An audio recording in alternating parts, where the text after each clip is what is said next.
Mikel, Saka was named in the England squad yesterday, and Gareth Southgate said he is in contention for Sunday. Can you give us an update on his fitness and whether he is indeed in contention to play?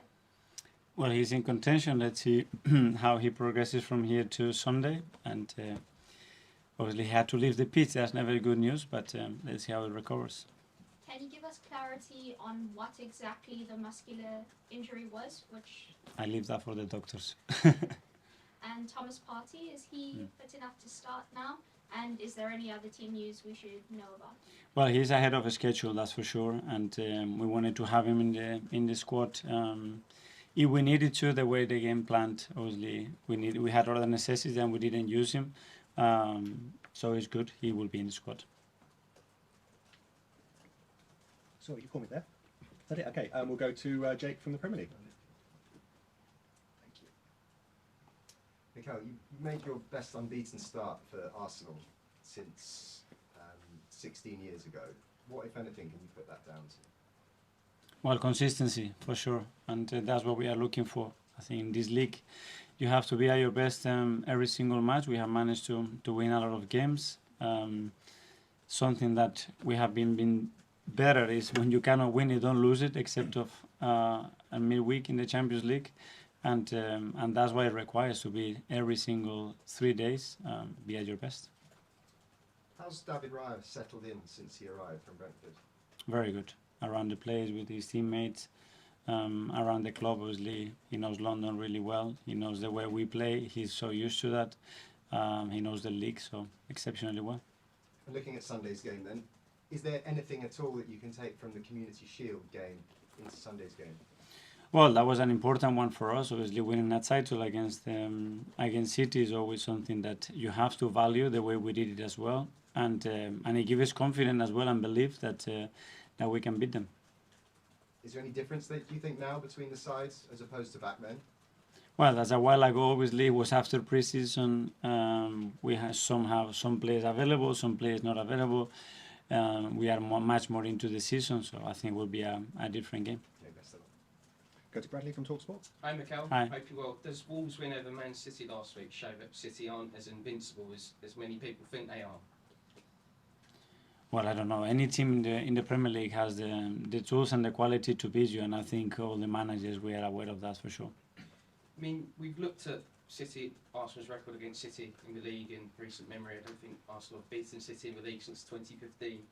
How much of an impact has that had on the squad, or what do you need to change this time to make sure you do get that win over them this time? Well, we are not looking that far, that's for sure, because obviously there were no players participating in those games. But we know one thing for certain, is we're going to have to be at our best.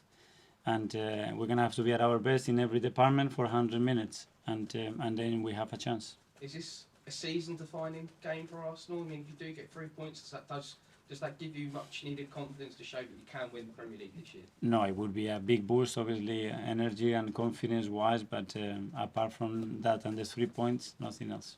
And lastly, there's been talk this week about Ben White being in talks about a new contract. How impressed have you been by the way he's developed in his time at Arsenal? And once again, are you surprised that he's been overlooked by England again this week? No, I'm really happy with Ben. I think he's been a very consistent player for us. He's been always available for us.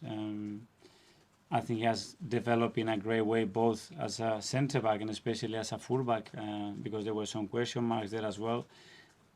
I think he's got a character of a fighter, a character that is needed in the squad, especially at this level, and I'm really happy to have him. That's great. Best of luck this weekend. Thank you. Art from the Athletic. Hi Mikel, I was just wondering how much you remember of the game against City on New Year's Day when you had COVID and you couldn't be at the game. And from an outsider's perspective, that seemed like a really big moment for this squad's progress. Could you feel that even when you weren't at the stadium? For sure, and I could feel it from home, and that was a huge step. We didn't manage to get nothing from the game at the end when we ended with 10 men. But I think last year's at home as well, it was a big one, the way we played, and we ended up losing the game, and we took some big lessons from that, but as well a lot of positives to take into the season. And a slightly different one, I was just wondering, is it a worrying precedent when, I guess, referees are maybe not allowed to referee certain clubs' matches now with what's happened over the past week or so? I don't know. It's something that we don't have a say. We don't manage, and I think they are trying to make the best decision. They are trying to protect the game. They are trying to get as much as support and as well be ruthless when it needs to be. I think at some point as well we need to give support and we need to understand that mistakes happen. You know, we make mistakes as well, and if not, I think the pressure will be so much that it will be very, very difficult to manage. Clive from Football. Hi, Mikel. It's obviously going to be a very high intensity and high atmosphere game. We've seen very good atmospheres at the Emirates already this season ahead of PSV, ahead of Spurs, and you've said in the past that maybe in those atmospheres your team can maybe get a bit too emotional, a bit too caught up in the emotion of the occasion. What will you do to try and stop them from doing that, just keep their focus on the pitch? Well, first of all, I think that we have the best atmosphere ever at the Emirates, you know, and if we can create it, that's going to be so helpful for the team. Is how we manage. We have moments that we have managed it exceptionally well. Against PSV was a really good example, certain pass against the Spurs, but that's down to us. But hopefully the crowd can produce that, and that will be a big plus for us. And James from ESPN. Hi, Mikel. Just on Makayo, just to clarify, presumably he's had a scan which has shown no major damage, which must be a positive in terms of his injury. In contention. That's it. I'm not a doctor. That's what they told me. And just on him in terms of England, presumably, are you going to have a conversation with Gareth about managing his minutes during that international break? One of those games is a friendly, obviously, against Australia.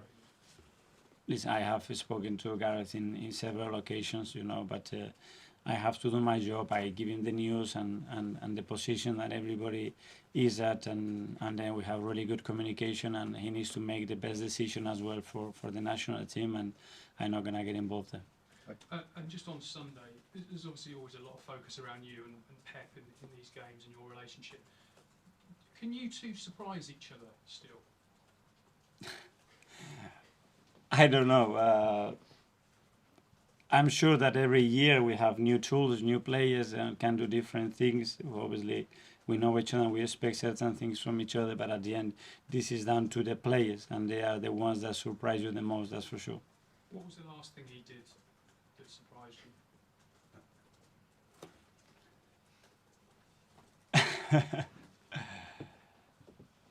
Probably that he didn't do. I expect to do something very different with Bernardo, and he didn't do. When he played in the left back Yes. in the game last season. Mm-hmm. Do you, when you prepare for these games, you have to think about whether he might do something completely left field again like that? Yes, and he does that normally in big games and against big teams, and he's done it this season as well against different opponents, different things, and that's a big quality of them because they can change it, but not only before the game. I think they can do it during the game, they can do it at halftime, and that's a strength, a team that is able to dominate these things. And just lastly from me, Jurgen Klopp says he wants Liverpool against Tottenham replayed because of the VAR mistake. Are there any games that you'd like replayed? No comment. Okay, last couple in the live section. Gentleman from Sky Italy. Hi, Mikel. Looking back at last season game, Pep played with a lot of long balls, more than normal games, because he knows how aggressive you can be.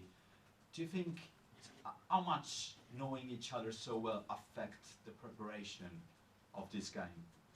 No, but they've done that against Brighton, that they're extremely aggressive, or against Liverpool. You know, it's adapting to the behavior of the team. You know what you're going to provoke when you have certain idea. You want to go and get a team really high off the pitch. You know, and now they have different qualities when they had Agüero with Haaland as well, and they have different qualities because they have Ederson and not another goalkeeper, and we know that. And we'll go to Aaron from Bible. Hi, Mikel. With Leandro being nominated for Goal of the Month yesterday, how important is it to have such competitive backup for important games like this when Saka and Martinelli are dancing? Yeah, well, really important. I think Leo's been really good. I think he had a big impact in the team the last game that he played, and he has an absence against Brentford that he couldn't participate. But for the rest, he's been really good.